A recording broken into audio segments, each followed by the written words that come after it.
인권, 평화, 미래를 위한 역사행동 민족문제연구소가 만드는 역사 전문 팟캐스트 내일을 여는 역사 시즌3를 시작합니다. 반갑습니다, 여러분. 네, 반갑습니다. 네, 안녕하세요. 진행을 맡은 MC로 노계환입니다. 네, 조작가 조한성입니다. 네, 안녕하세요. 권시용입니다. 네, 시드래곤 권시용 연구원도 나오셨고요.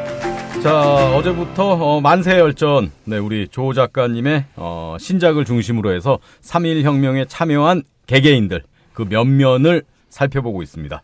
자, 오늘 소개할 인물은 누굽니까?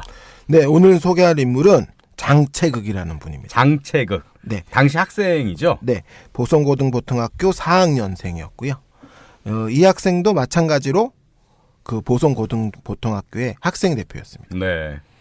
그래서 강기덕이라고 하는 분이 하고 이제 연결이 돼가지고 2월 중순부터 그 대표로 활약하면서 만세 시위에 참가했고. 그럼 우리가 어제 얘기했던 그 경성고보의 김백평이 한 역할은 보성고보에서는 이제 장채극이 했다. 네, 그렇게 생각하시면 그렇군요. 됩니다.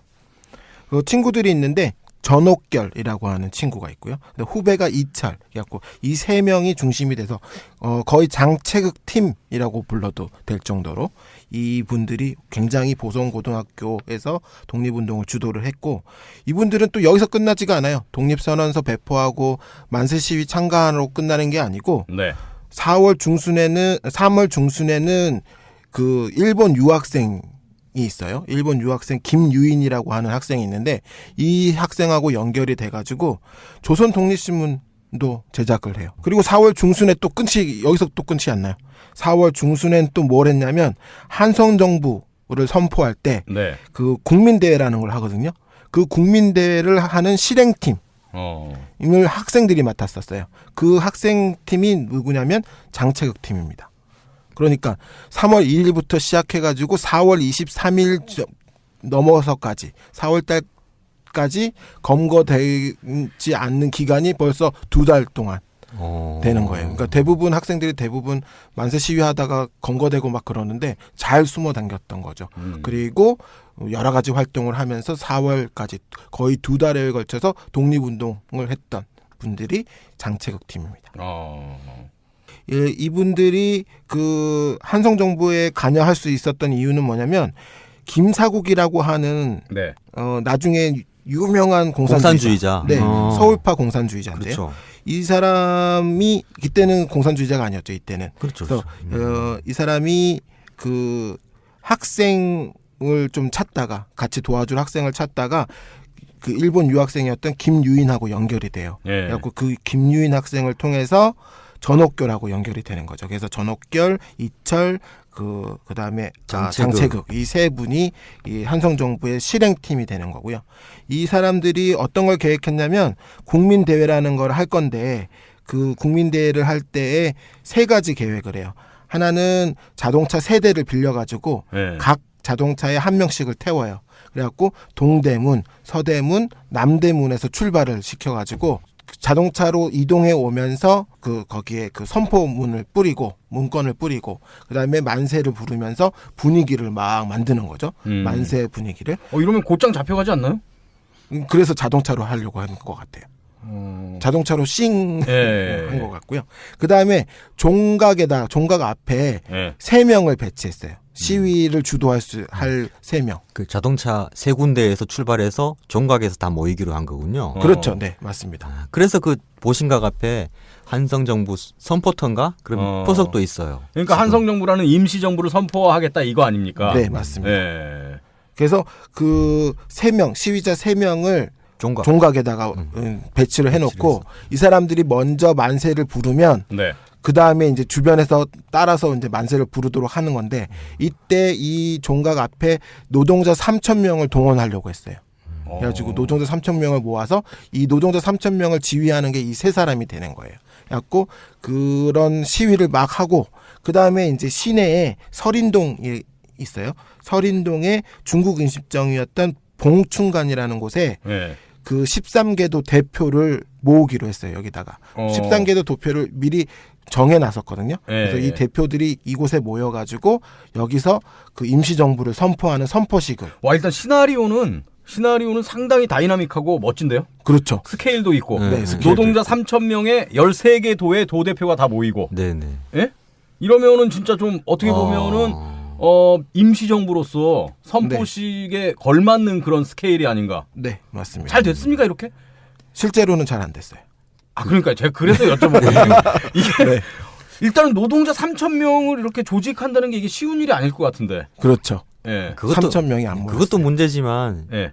이 한성 정부 수립의 주도 인물들은 예. 이때는 다 이미 망명을 간 상태였어요. 예. 준비를 네, 하다가 다 상해로 넘어가 버리고 지금 학생들한테 맡겨두고 간 거잖아요. 아 지금 그런 상황이에요. 네, 그래가지고 이규가, 홍면이 이런 분들은 네. 다 지금 상해로 망명한 상태. 그러면 이게 제대로 될 리가 없죠. 그렇죠. 네. 그래가지고 이제 돈으로 노동자 동원하고 그다음에 시위 주도할 사람을 사고 이렇게 했던 거예요. 어쩔 수 없으니까. 임시정부 수립인데 그래도 그렇게 돈으로 그렇게 하면 안 되죠. 네. 근데 이때는 이제 4월 23일이다 보니까 그 만세 시위가 하강 곡선을 명확하게 네. 그리던 시기예요. 그래서 학생들에 대해서도 경찰이 엄청나게 검거해갖고 더 이상 학생들이 독립운동을 할 수 있는 사람이 없어요. 다 붙잡혀가지고 그런 상황이고, 그러니까 자발적으로 참여할 수 있는 사람이 거의 없는 상태. 예. 그렇기 때문에 이제 어쩔 수 없이 눈물을 머금고 이제 돈으로 노동자를 사고 그 다음에 시위자를 사서 이렇게 하려고 했던 거죠. 그 결과는 어떻게 됐습니까? 그런데 실질적으로 딱 문을 열어놓고 보니까 예. 노동자 3,000명은 전혀 모이지 않았고, 그렇죠. 그 다음에 이게 시위자 3명만 있었던 거예요. 자동차는 자동차도 안 왔어요. 자동차도 안 왔고, 이런 그 다음에 13개도 대표. 13개도 대표도 안 왔대요. 아 그러면 그냥 3명만 모인 겁니까? 5명이래요 총. 아. 그 이때 당시에 그 일제 기록에 5명이 나타나서 만세 시위를 불렀다.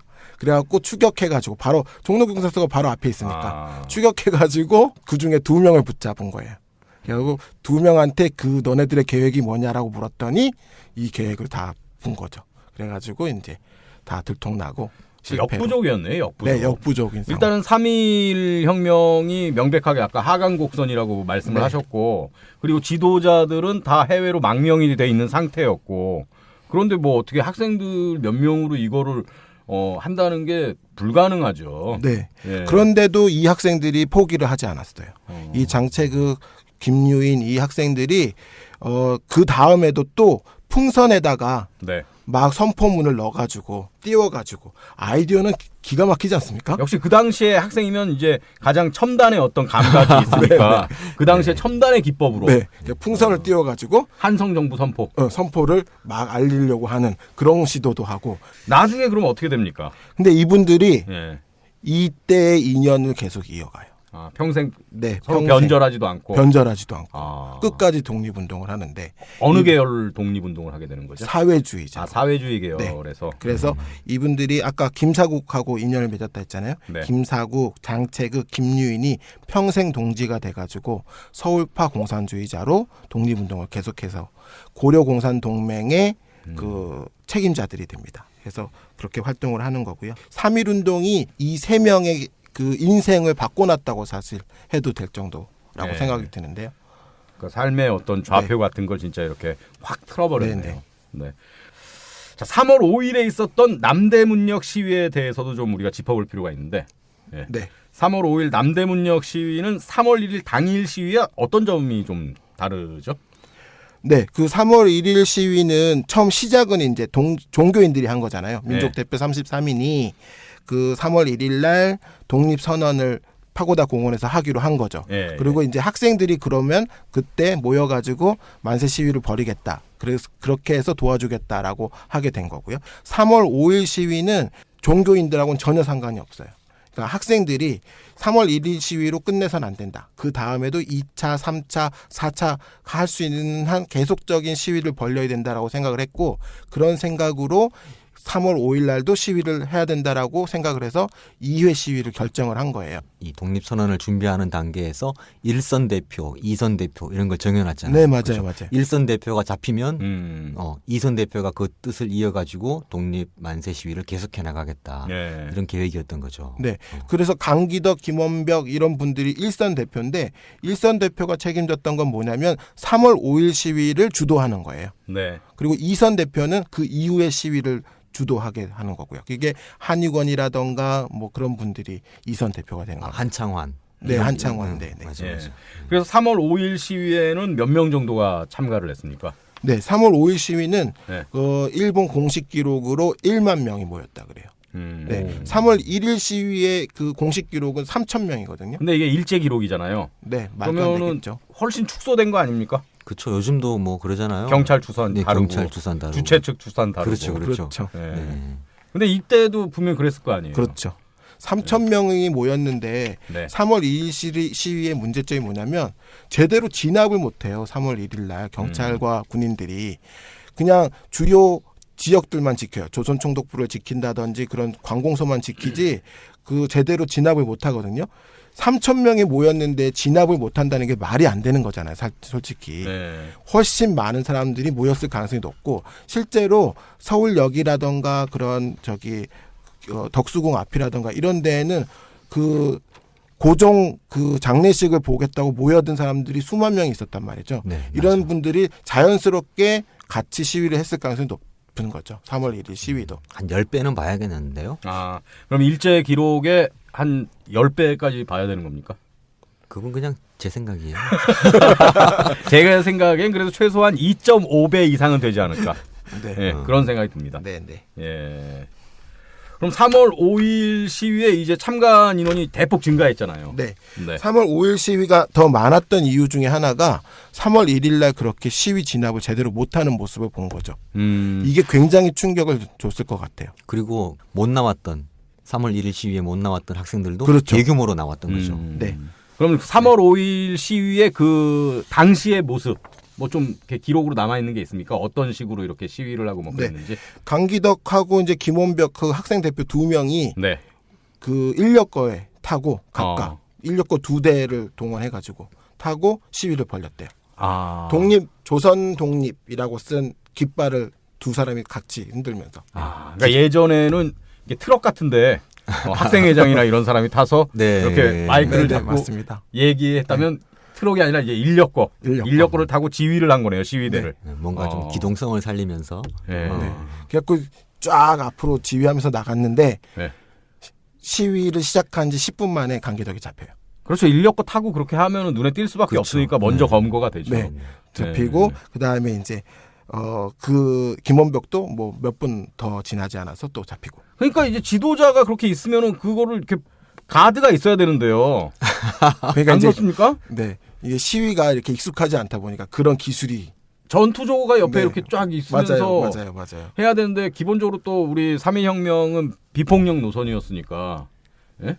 아닙니까? 네. 그렇다 해도 가드가 있었어야죠. 되죠. 네. 아, 그런데 이제 그런 기술이 부족했던 거죠. 그래서 지도자들이 아쉽네요. 아주 일찍 잡혀요. 그러니까요. 그런데 이제 문제가 안 됐던 건 뭐냐면 네. 자발성이에요. 그쵸. 누구든 그들이 떨구고 갔던 깃발을 들면 되는 거였던 거예요. 그래서 실제로 든 분이 있어요. 최흥종이라고 기독교인인데 네. 뭐냐면 그날 그 강기덕이 떨어뜨리고 간 깃발을 들고 인력거에 올라타고 자기가 막 주도를 해요. 아, 강기덕이 체포되니까 이 최흥종이란 분은 그러면 그 이전에는 별로 기록이 없던 분인데. 그렇죠. 네. 여기서 깃발을 딱 들고 자신이 지도자 역할을 그러니까 이 3.1 운동의 그 자발성이라는 게 어떻게 네. 발현되는지를 보여주는 대표적인 예가 되겠습니다. 그렇죠. 그리고 뭐 또 다른 뭐 어떤 일들이 네. 있었습니까? 그다음에 이 3월 5일 시위를 준비를 할 적에 그렇게 정확하게 뭐 장소라던가 시간이 정해지지 않았던 것 같아요. 그리고 전달이 잘 안 돼서 사람들이 다 다르게 알고 있었던 거예요. 남대문역에 모인다는 사람도 있고 그다음에 그 남대문역에서 좀 떨어진 곳에 모인다고 아는 사람도 있고 시간도 오전에 모인다는 사람이 있고 오후에 모인다고 아는 사람도 있고 이런 걸 이렇게 다양하게 알고 있으니까 안 되겠다고 생각한 사람이 있었어요. 16살짜리인데 최순병이라는 학생이었어요. 이 학생이 자기 친구 3명을 모아가지고 이대로는 안 된다. 3월 5일날 시위를 한다는데 다들 잘못 알고 있다. 너무 중구난방이다. 그래서 우리가 뭐라도 만들자. 그래갖고는 전단을 만들었어요. 그래갖고 수백 장을 만들어갖고 찍어서 등사를 해가지고 밤에 다 뿌립니다. 조선인들이 사는 곳에. 영특한 학생이네요. 네. 16살인데 그 네. 당시에. 그 전단의 내용이 경고, 내일 5일 오전 8시 나팔이 한 번 불면 네. 우리 2천만 동포는 준비해 두었던 태극기를 들고 오전 8시 30분까지 남대문 부근에 집합하라. 근데 이렇게 뿌리면 네. 일제 경찰도 보잖아요. 그러겠죠. 그러니까 이게 일장일단이 있네요. 아니, 그러니까 너무 중구난방이니까 이게 조직이 안 되니까 그게 답답해서 16살 최순병이라는 학생이 네. 이거 통일해야 된다. 그래서 전단을 뿌렸지만 이게 또 일제 경찰이 보면은 이렇게 해? 그럼 이렇게 준비해야겠네 우리도. 이렇게 될 수도 있는 거 아닙니까? 네. 지금 기준으로 보면 좀 어설프죠. 아, 그렇죠. 네. 그래도 어찌됐건 16살 최순병이라는 학생. 네. 그래가지고 이 전단을 보고 태극기를 만든 사람이 있어요. 3월 5일날 시위에 서울에서는 처음으로 태극기가 등장합니다. 예. 그러니까 이 전단이라는 것이 얼마나 큰 힘을 발휘하는지를 알 수 있는 거죠. 그러니까요. 이렇게 예? 이렇게 3.1 혁명 때 피와 땀으로 태극기가 등장하는 거 아닙니까? 네. 근데 요새 자꾸 태극기를 이상한 데 쓰니까 태극기가 등장했다 그러면 괜히 듣기에 어감도 이상하고 예? 그런 느낌도 들고 그러지 않습니까? 이 태극기 부대 때문에. 그러니까 태극기 부대라는 말도 쓰면 안 됩니다, 사실은. 그렇죠. 성적의 네? 부대라고 해야지. 그들이 이른바 그 태극기 부대라는 그 인간들이 우리가 갖고 있는 그 태극기의 이미지를 지금 아주 심각하게 훼손하고 있거든요. 네, 갑자기 또 맞습니다. 확 올라오네요. 그런데 네. 예. 하여튼 이 3월 5일 네. 시위가 상당히 또 역동적이네요. 네, 맞습니다. 예. 3월 5일 시위에 붉은 수건이 서울 시내를 물들였다는데 이거는 어떤 겁니까? 이날 3월 사회주의자들이 참여를 했나요? 붉은 수건이 쫙 깔렸다는 게? 그런 느낌도 나죠. 예. 네, 그렇게 해석하시는 분들도 있어요. 아, 그래요? 네, 네, 제가 그냥 한 얘기인데 이게 학자들의 견해와 일치한다는 거 아닙니까? 지금 제 얘기가. 그렇습니다. 자들 네 모든 분들은 아니고 그 임경석 교수님 말씀하시는 거죠? 그렇죠. 네, 네. 우리 권시용 연구원은 말이죠. 네. 저를 약간 폄훼하려는 그런 경향이 있어요. 예? 제가 좀 제어하는 거죠. 예. 그럼 뭐 어떤 해석들이 있는 거예요? 그 3월 5일날 시위에 그 붉은 수건이 나타났는데 네. 이게 조직적으로 대량 살포됐다는 그 목격담이 있어요. 어. 그래서 수레째 가져와가지고 막 배포를 했대요. 붉은 수건을. 그럼 이건 사회주의 세력이 조직적으로 참가한 거 아닌가요? 뭐, 네, 좀 더 얘기를 예. 드려보면, 예. 네, 이제 이 붉은 수건을 배포를 하면서 사람들한테 머리에 두르라고 하기도 하고 예. 완장처럼 팔에 차기도 하고 그렇게 해가지고 또 손에 들고 막 흔들기도 하고 그러니까 이제 붉은 물결이 순식간에 이제 남대문역 주변을 막 그렇게 된 거죠. 그래서 붉은 수건의 의미를 그렇게 혁명의 예. 의미라고 생각하시는 분들도 있고요. 그 다음에 이제 좀 더 생각을 해보면 제가 생각하기에는 그 예전에 그 역사에서 황건적, 홍건적 뭐 이런 거 있잖아요. 근데 이제 이 사람들이 황건적, 홍건적을 조직을 할 때 예. 자기 편과 남의 편을 가르는 방법으로 수건을 매는 거거든요. 우리가 군대에서 썼던 피아 식별띠. 피아 식별띠 있잖아요. 맞아요. 아니 적군이 우리 군복으로 입고 올 수도 있으니까. 네네. 예. 그 훈련할 때나 하는 거죠. 그러니까 그런 의미로 한 거다라고 해석하는 사람도 있다는 얘기잖아요. 그렇죠. 예. 그래서 제가 생각하기엔 그 의미가 더 강한 것 같아요. 우리 이제 참여하는 사람들의 우리의 같은 뜻을 같이 한다면 우리 붉은 수건을 메고 우리 참여하자. 축구 응원할 때 붉은 악마처럼 보이겠다 그러면 그랬겠죠 아마도. 네. 다들 붉은 수건 이렇게 흔들고 이러면 그래서 제가 생각하기엔 이 내 가슴의 불덩어리를 이 친구와 옆에 있는 친구와 이웃들에게 전달하는 의미 그런 의미로 그럼 이게 누가 배포했는지는 지금 모르는 건가요? 이 붉은 수건은? 추적할 수 있어요. 일본인들은 추적을 하지 못했어요. 일제의 당시 조사 엄청나게 열심히 했거든요. 예. 그래갖고 붙잡힌 학생들마다 다 물어봤어요. 야, 네가 돌렸지? 그렇게 물었거든요. 근데 결국에는 못 찾았어요. 못 찾았는데 추정은 할 수 있습니다. 추정.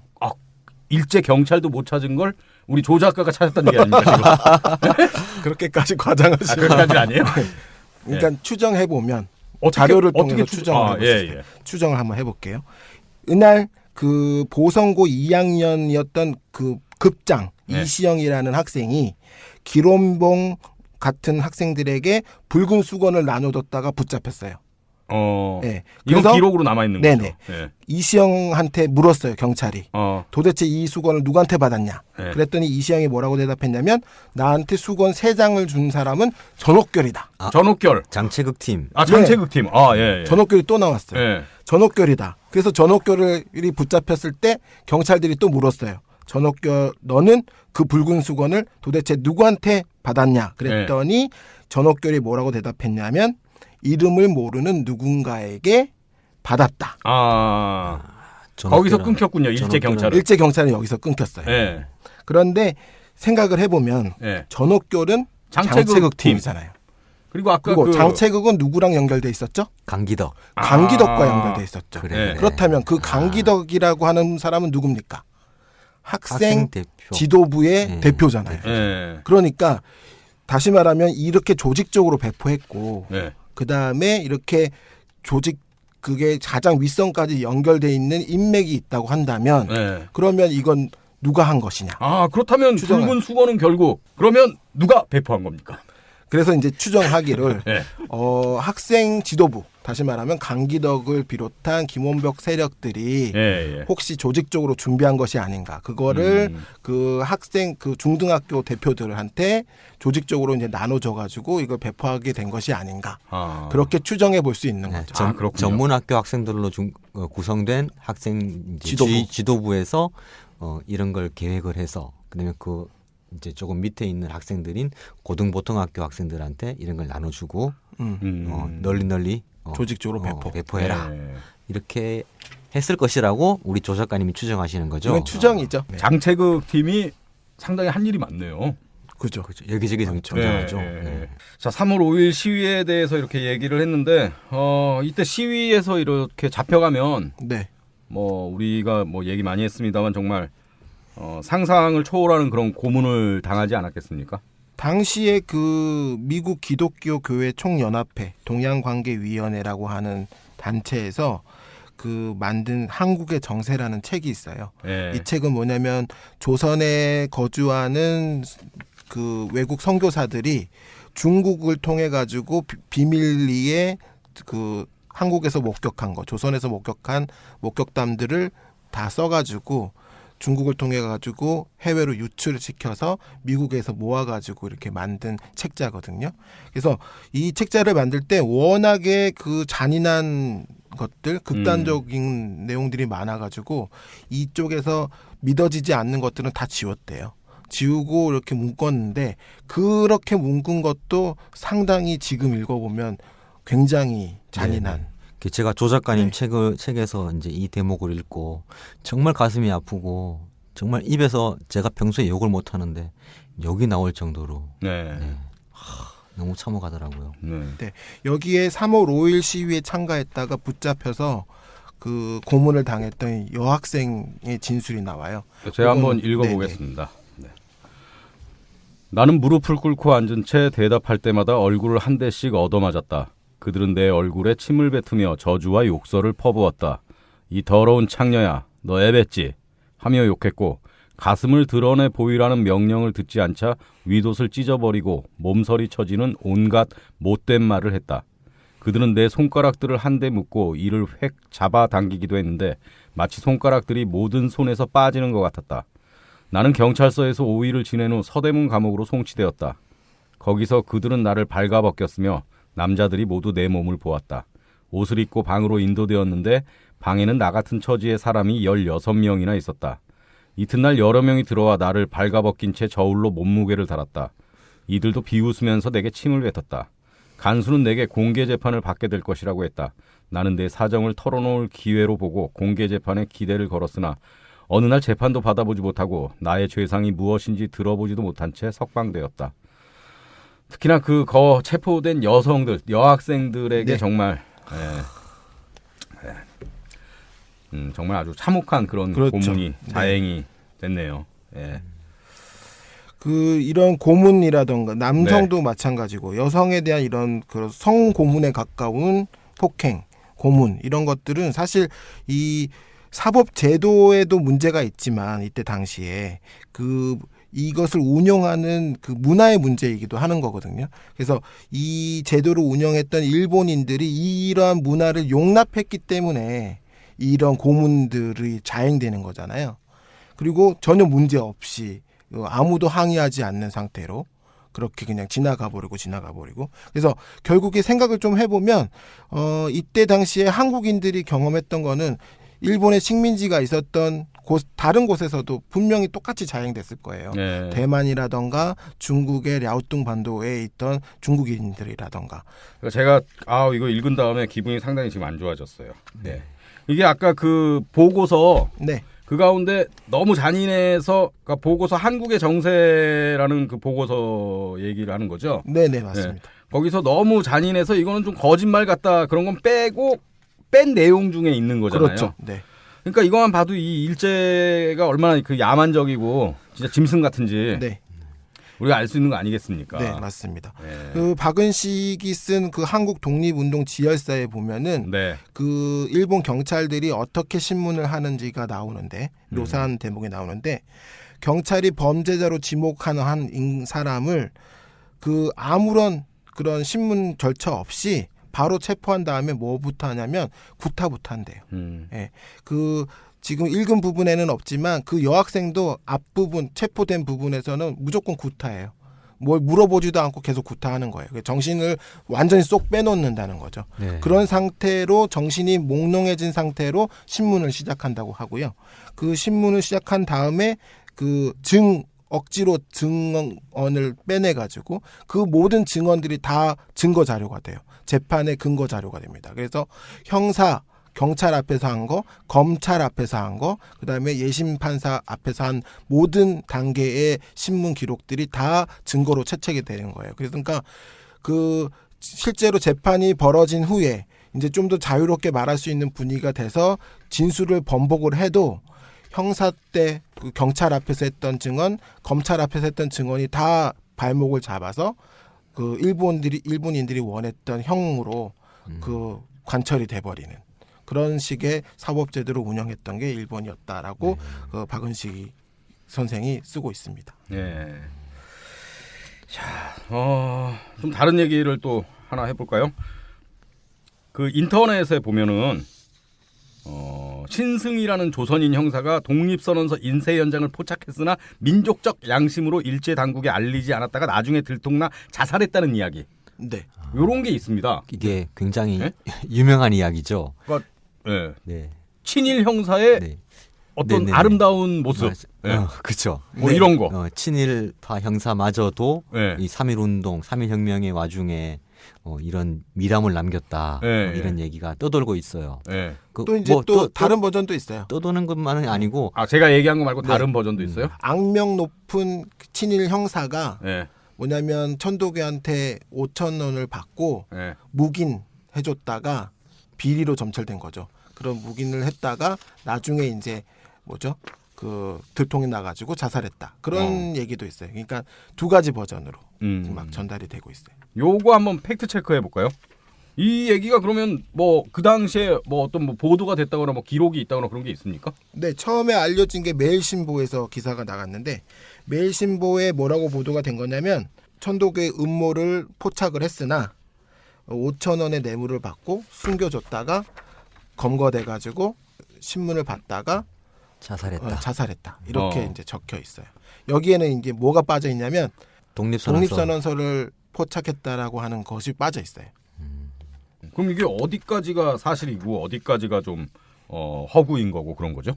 거기까지는 이제 매일신보에 보도된 사실이고 거기에 살이 더 붙게 된 계기는 무감비망록이죠. 무감비망록. 네, 1978년에 무감비망록이라고 하는 새로운 자료가 발굴이 됐어요. 무감이라는 이제 호를 가진 분이 이종일이라는 분이에요. 네. 그 보성사 사장으로서 독립선언서를 인쇄했던 민족대표 33인의 한 분. 이 사람이 남긴 비망록이 발견이 됐다는 거죠. 그래가지고 그 비망록을 읽어봤더니 여기 안에 독립선언서를 그 신승희가 인쇄 현장을 포착했다. 그래서 거금 수천 원을 주고 무마했다라고 하는 내용이 나와요. 그래서 이제 이 얘기가 첨가된 이유가 이 무관 비망록에 있는 거죠. 예. 네.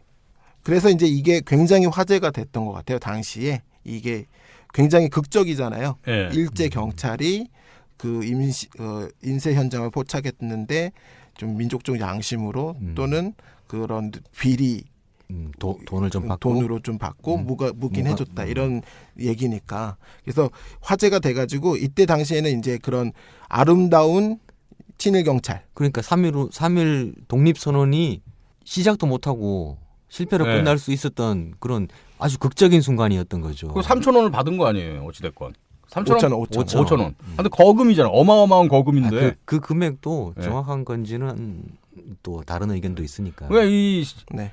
신철이라는 경찰이 민족적 양심이 아니라 돈을 받아서 그냥 네. 묵인한 거 아닙니까? 네. 그러니까 이 신철이라는 형사한테서 어떤 아름다움을 찾아보기는 힘드네요. 네. 그런데 그때 당시 화제가 될 때는 네. 이걸 아름답게 그렸어요. 그래갖고 79년 다음 해에 3.1절 특집 드라마에 KBS가 네. 3.1절 특집 드라마로 34인이라는 드라마를 찍었는데 민족 대표 33인 플러스 1인. 신철. 네. 그러니까 이 사람을 민족 대표의 반열에 올린 거죠. 아주 이제 전자의 스토리로 아, 아름답게. 이게 그러니까 79년 3.1절 특집 드라마라고요, KBS. 네네. 유신 때잖아요. 박정희, 네, 그렇죠. 박정희 죽기 전이잖아요. 네. 3.1절 특집 이게 드라마니까. 아주 크게 화제가 와, 진짜 됐다. 엉망진창이네요. 어떻게 이럴 수가 있습니까? 아니, 이 형사한테서 아름다움을 찾을 수는 없는 거잖아요. 네. 그냥 고등계 친일 경찰이 와갖고 발각될 뻔한 걸 돈으로 무마한 거 아닙니까? 네. 더 엉터리는 또 그 다음이 더 충격적이에요. 왜요? 그랬는데 1979년 그 해에 네. 무관 비망록 원본을 잊어버려요. 누가 잃어버렸습니까? 그걸 입수하신 분이. 그러면은 이거는 잠깐만요. 그 발굴하신 분이 네. 이 원본을 자기 차 위에다가 차 네. 지붕에 올려놓고 네. 차를 출발시켰대요. 네. 그리고 다 날아가 버려가지고. 뒤늦게 알고 다 되돌아가 보니까 아. 없더라. 이건 말이죠. 제가 또 이게 큰 그림이 잡힙니다. 이 무관 비망록은 78년에 발굴됐는데 79년에 분실했다고 주장하는 거 아닙니까 지금? 네, 맞습니다. 그렇죠? 네. 원본을 박정희 시대잖아요. 유신 시대입니다 이때가. 박정희가 누굽니까? 닭깎기 마사오잖아요. 친일파. 네. 자신의 친일 행적을 지우고 싶습니다. 네. 3.1절 8.15만 되면 좌불안석이에요. 불안해지는 거죠. 그래서 어떻게 하면 친일파에게도 아름다움을 덧 입힐까 골몰하게 됩니다. 그러다가 이런 얘기를 만들어낸 거죠. 예? 매일 신볼 보다 보니까 이게 있으니까 그러면 무관 비망록을 발굴했다고 해라. 거기서 이 사람이 민족적 양심 때문에 이렇게 한 거다. 그러니까 친일파가 다 나쁜 건 아니다. 라는 식의 특집 드라마를 만들어놓고 만든 다음엔 이게 더 있으면 문제가 될 수도 있으니까 네. 잃어버렸다 그래라. 이렇게 된 겁니다. 네, 뭐 그런 것 같지 않습니까? 그건 아닌 것 같고요. 아니에요. 아니, 하여튼 이 친일 경찰한테는 뭐 아름다움을 찾을 수가 없는데 네. 와, 이 사람을 민족 대표의 반열에 올려서 34인이라는 드라마를 만들었다는 게 진짜 넌센스네요. 네. 네. 그래서 이 무관 비망록에 그 최근 연구자들이 좀 문제를 삼고 있는 분들이 있어요. 뭐냐면 무관 비망록 안에 보면 네. 후대에 가필한 흔적이 보여요. 지금 분실해서 없는데 그거 어떻게 볼 수 있죠? 이게 이제 남아 있는 게 있거든요. 그 입수하셨던 분이 네. 그 한자로 이제 돼 있는 원본을 일부를 옮겨 적으셨어요. 네. 그래갖고 남아 있는 그 한자 사본이 원본이 있군요, 있고, 사본. 네. 그 다음에 23년인가까지 이 기록은 그 한글 번역본으로 이렇게 옮겨놓은 기록이 남아 있어요. 그래가지고 우리가 그 내용은 볼 수 있는데 그 대부분의 내용은 그 한문으로 된 원문이 어떻게 돼 있는지는 확인할 수 없는 상태. 원문을 잊어버려가지고. 네, 제가 그 의문을 제기하는 게 바로 그 부분이에요. 이분이 복사를 네. 절대 거절하셨어요. 그러니까 이게 좀 이상한 점이 많네요. 복사본이라도 남겨져 있으면 나중에 검증이 이제 가능한데 그러니까요. 복사본이 없는 게 가장 큰 자기가 문제예요. 썼다는 거 아닙니까? 옮겨 적었다는 그러니까요. 거죠. 네. 예.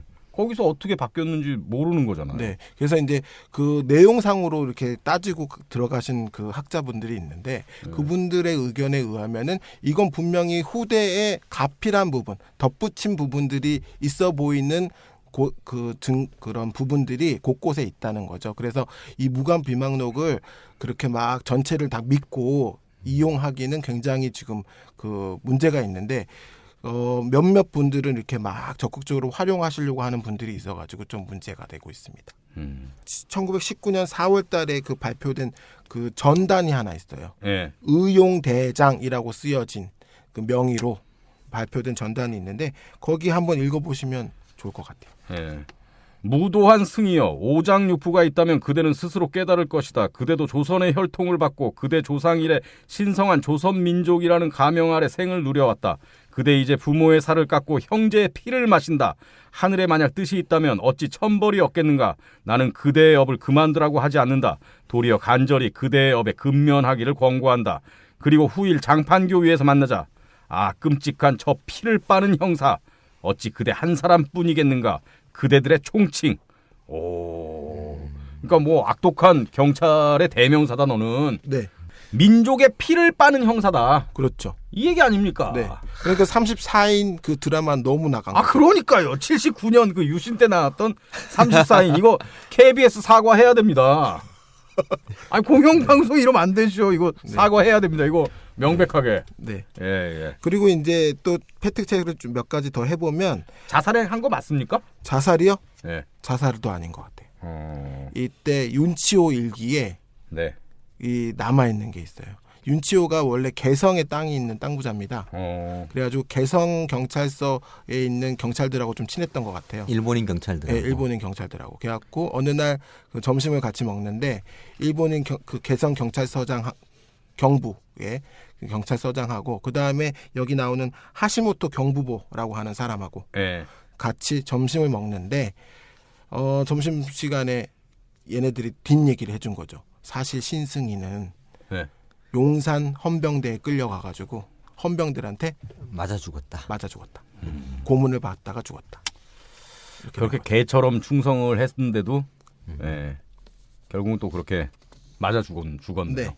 그러니까 이 신승이라는 사람의 친일 행위가 얼마나 실속이 없는 것인지 자기 한 몸도 지키지 못할 정도로 3.1 운동이 사실 뭐냐면 친일 세력들에게는 이런 위기가 또 생각지도 못했던 위기가 닥치는 거예요.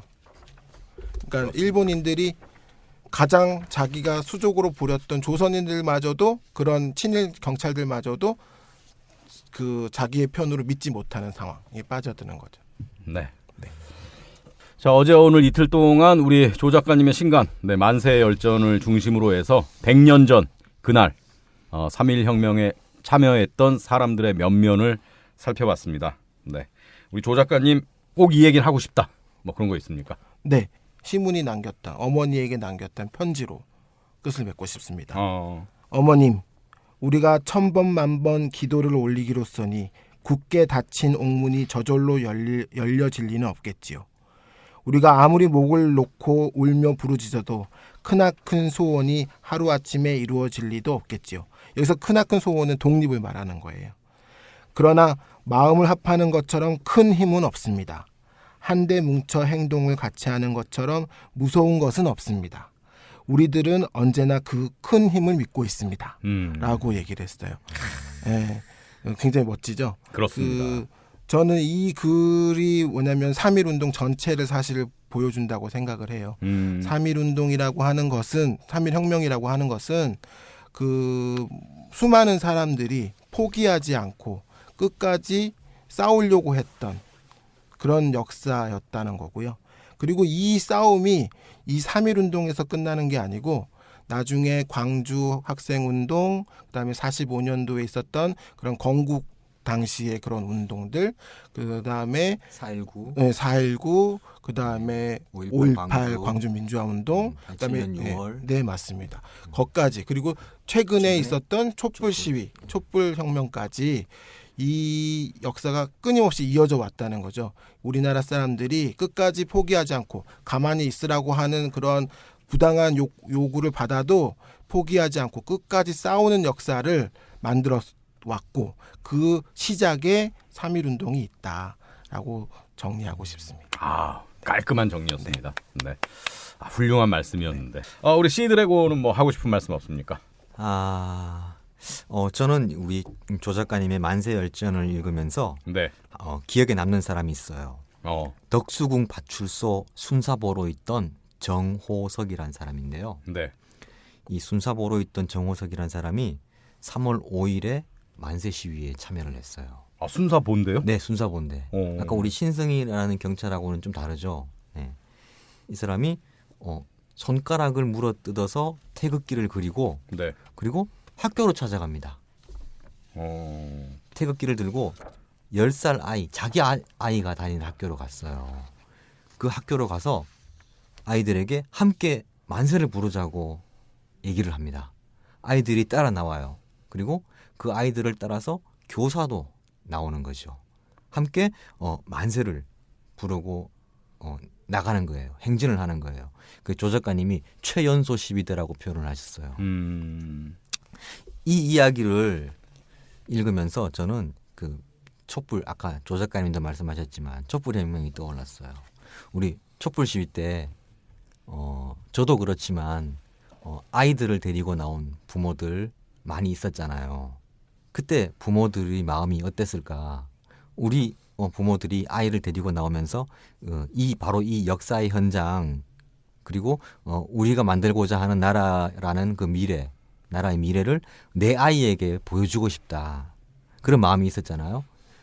그 우리가 가졌던 그런 마음이 아마 그 3.1 혁명 당시 부모들에게도 똑같은 그 마음이 있었을 것이다라고 그렇게 생각이 되거든요. 그래서 3.1 혁명이 새로운 독립운동 세대를 많이 탄생을 시켰잖아요.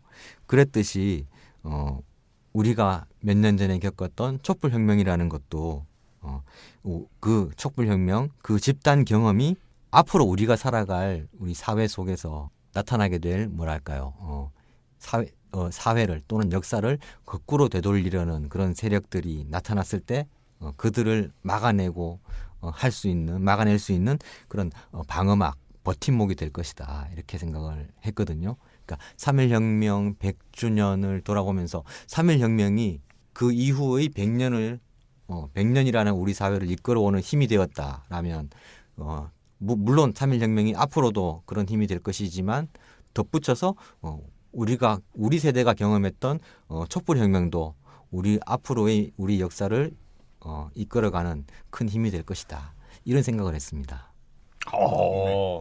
자, 100년 전 그날 만세 운동에 참여했던 사람들이 결국은 그 당시 식민지 조선의 가장 평범한 사람들 아니었겠습니까? 네. 예. 그들의 삶이 또 지금의 우리를 만들었겠죠. 예. 네. 자, 100년 전 3.1 혁명. 우리가 기억해야 될 이유가 거기에 있지 않나 싶습니다. 자, 이틀 동안 만세열전 중심으로 해서 100년 전 그날에 대해서 이야기했습니다. 함께해 주신 여러분 고맙습니다. 네, 감사합니다. 고맙습니다.